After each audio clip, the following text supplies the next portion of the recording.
What's up, everybody? It's Kiki here from Team Reese Travels. I'm coming to you with a live in action travel tip Tuesday. Listen, I'm going to tell you what you can do if for some reason you leave one of your bags in the terminal of a cruise port.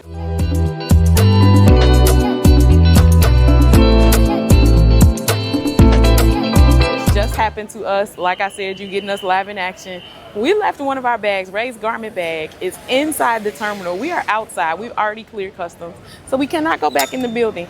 So what we had to do is find this kind gentleman right here with the green. This kind gentleman right here. We had to go and find him. The first person we found was like a regular security guard. He told us to go and talk to this gentleman, and we had to give that gentleman a description of the bag, tell him where we left it, which for us was at the number 16 area. And he said basically we cannot go back in and get the bag. You have to, oh, it's fine. You cannot go back in. You have to wait for customs. You have to wait for the bag to clear customs. So customs will get your bag, they'll scan it, they'll do what they need to do with it. And then once they're done with it, they will bring it out to you.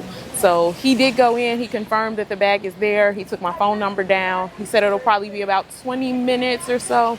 But just so you know, if you ever leave a bag in the terminal, no, you cannot go back in and get it. But yes, it is a little bit of a simple process to get it back. You just got to play the waiting game a little bit, which be patient because, you know, you're the one that left the bag. So. But we figured we'd bring you that for Travel Tip Tuesday, and let us know if you have any questions. I'll show you when the bag comes out. So even though it was a little stressful figuring out that we actually left the bag inside the terminal, it actually turned out to not be too bad. We waited about 20 minutes or so for the bag to be brought out, and then we were able to be on our way. Make sure you like and subscribe for more travel tips. And if you need help booking your next vacation, reach out to booking at teamreacetravels.com. Until next time, Team Reese all day.